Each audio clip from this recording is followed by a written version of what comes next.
Ada sekitar 8-12 juta orang tewas karena kelaparan di Ukraina.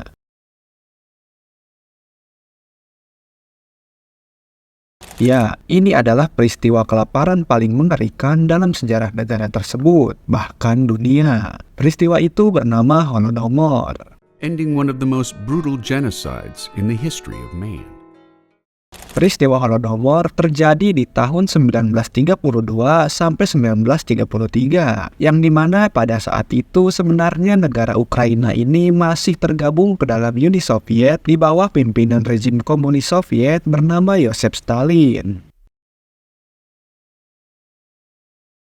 Jadi, apa yang kira-kira menjadi latar belakang peristiwa kemanusiaan paling kelam tersebut? Berikut adalah pembahasan lengkapnya. Tapi sebelum itu, mari subscribe terlebih dahulu channel ini agar selalu bersemangat dalam memberikan konten-konten menarik yang bermanfaat.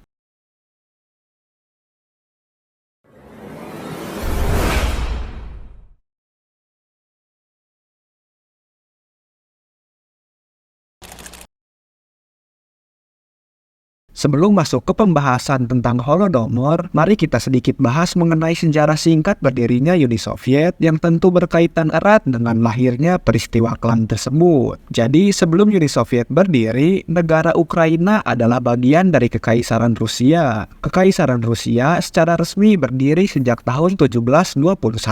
Pendiri sekaligus pemimpin pertamanya bernama Piotr I atau juga disebut Peter the Great. Lewat berbagai keberhasilannya dalam perang, ia menjadikan Kekaisaran Rusia menjadi salah satu kekaisaran besar yang menjadi bagian dari kekuatan penting di Eropa pada saat itu. Di sekitar tahun 1917, Kekaisaran Rusia akhirnya runtuh. Pada waktu itu, pemimpin terakhirnya adalah Nicholas Tsar II.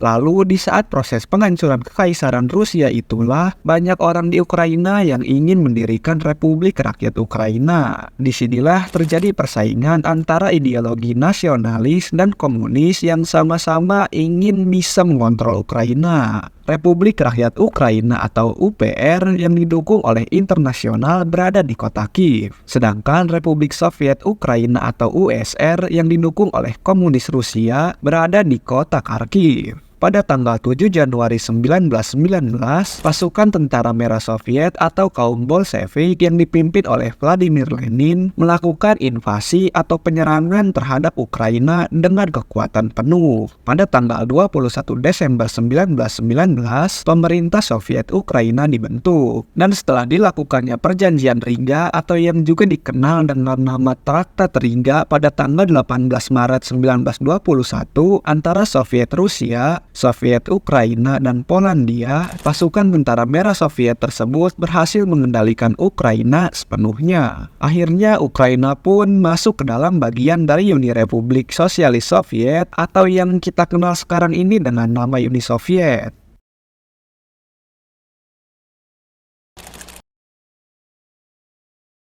Holodomor berasal dari gabungan dua kata dalam bahasa Ukraina yaitu holodny yang berarti lapar dan mor yang berarti wabah. Atau jika diartikan secara harfiah, Holodomor ini berarti mati karena kelaparan. Dalam artian lainnya juga, Holodomor ini bisa memiliki makna sebagai kelaparan buatan yang disengaja atau teror kelaparan.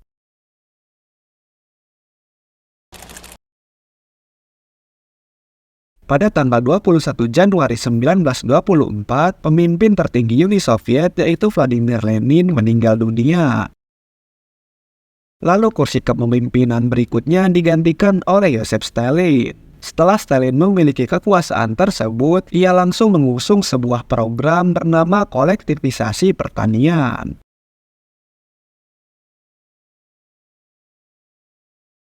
Kolektivisasi pertanian adalah sebuah program yang mengharuskan atau memaksa para petani agar menyerahkan lahan pribadi, peralatan pertanian, sampai ternak-ternak mereka kepada pemerintah. Selain itu, para petani ini juga dipaksa untuk ikut bergabung ke dalam pertanian kolektif milik negara. Stalin memiliki anggapan bahwa pertanian kolektif ini akan lebih menguntungkan karena dapat menghasilkan biji-bijian dalam jumlah yang sangat besar yang dimana mana nantinya itu bisa dijual ke luar negeri dan hasilnya bisa dipakai untuk membiayai salah satu ambisi besarnya, yaitu untuk melakukan rencana industrialisasi.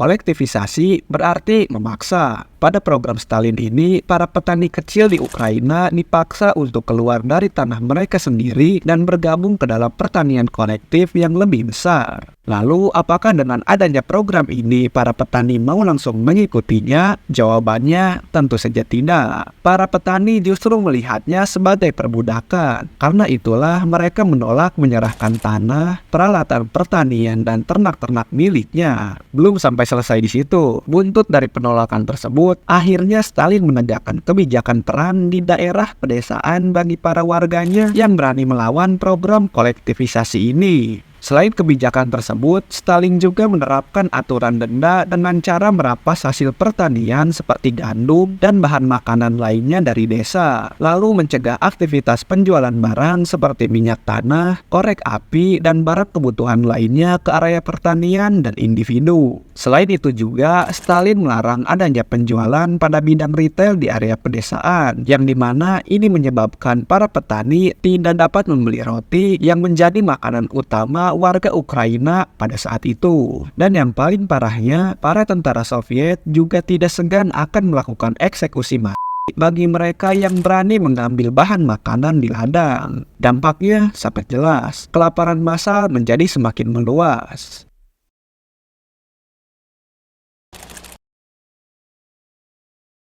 Setidaknya ada 25.000 warga Ukraina yang meninggal setiap harinya. Menurut data, diperkirakan total warga Ukraina yang meninggal karena kelaparan tersebut mencapai 7-8 juta orang yang dimulai dari tahun 1932 sampai 1933. Di bawah kebijakan program kolektivisasi ini, para petani tidak hanya dirampas harta bendanya, tetapi mereka juga dideportasi dan diasingkan ke wilayah-wilayah terpencil. Dan inilah yang dinamakan dekulakisasi Stalin. Karena dekulakisasi Stalin inilah diperkirakan juga total korban jiwa bertambah sebanyak sekitar 4 juta orang. Jadi jika digabungkan selama adanya kebijakan kolektivisasi dan dekulakisasi ini, ada sekitar 11-12 juta orang yang meninggal dunia.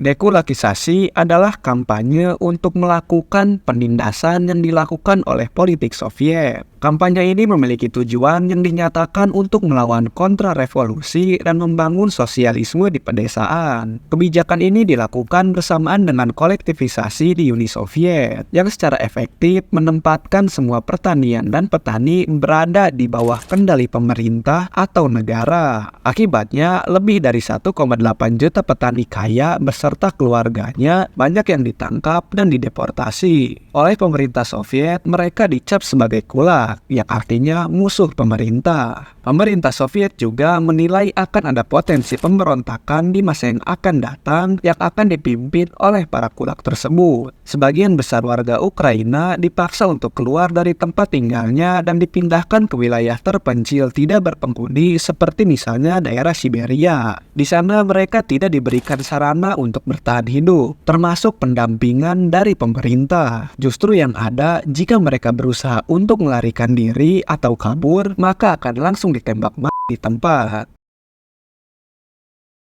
Selama itulah, tidak ada satupun yang memprotes kekejaman Stalin di Ukraina. Karena memang pada saat itu, rezim Stalin juga sudah berhasil menyebarkan propaganda yang menggambarkan para petani sebagai pihak yang kontrarevolusioner yang menyembunyikan biji-bijian dan kentang di saat para pekerja yang sedang membangun masa depan cerah sosialisme dilanda kelaparan hebat.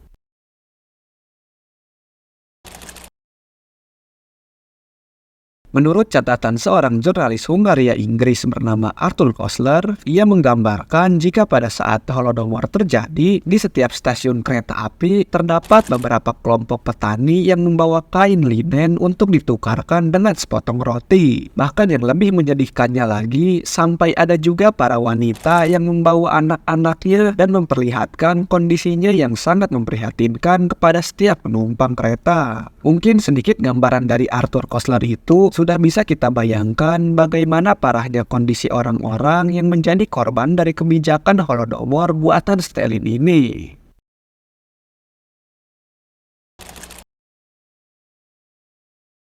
Setelah banyak ditindas dengan kebijakan kolektivisasi dan dekolonisasi, pemerintah Soviet masih juga mengeluarkan kebijakan lainnya yang harus dilakukan dan dipatuhi oleh warganya, yaitu dengan meningkatkan jatah produksi. Tentu, hal ini sangat-sangat tidak mungkin bisa dipenuhi oleh para petani pada saat itu, mengingat mereka sudah tidak memiliki apapun. Lahan pertanian, hasil pertanian, sampai hewan ternak sudah diambil paksa oleh pemerintah. Masyarakat Ukraina pada saat itu benar-benar tidak memiliki apapun. Lalu, apa yang akan dilakukan pemerintah Soviet jika target tersebut tidak tercapai? Jawabannya tentu saja, para petani ini akan mendapat hukuman. Ya, akan mendapat hukuman. Hukumannya ini berupa pemotongan jatah makanan di desa-desa, dan pemerintah juga akan memberi tanda sebagai daftar hitam pada desa-desa tersebut untuk mencegah adanya aktivitas jual beli produk apapun termasuk makanan.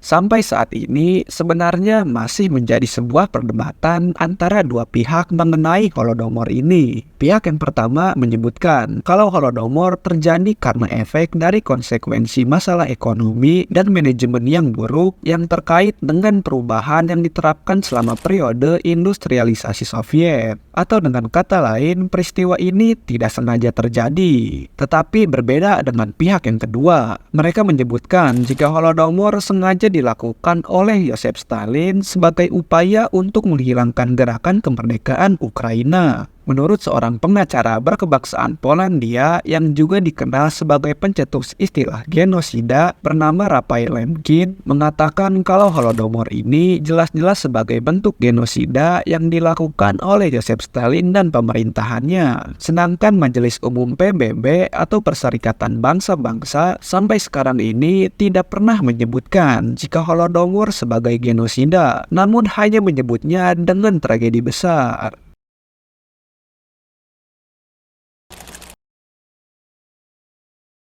Untuk mengenang peristiwa mengerikan ini, pemerintah Ukraina membangun Museum Nasional Genosida Holodomor pada tahun 2008 di kota Kiev. Lebih tepatnya, museum ini terletak di perbukitan Pissers di tepi kanan Sungai Dnieper. Di dalam museum tersebut, banyak berisikan gambar dan artefak yang menjadi saksi bisu peristiwa paling mengerikan bagi warga Ukraina tersebut. Lalu di tahun 2014, Parlemen Ukraina membuat sebuah rancangan undang-undang yang berisikan mengenai hukuman pidana bagi siapapun yang secara terbuka membantah mengenai peristiwa Holodomor tahun 1932 sampai 1933 sebagai aksi genosida terhadap jutaan warga Ukraina pada era Joseph Stalin. Dan setiap tanggal 23 November diperingati juga sebagai hari peristiwa Holodomor.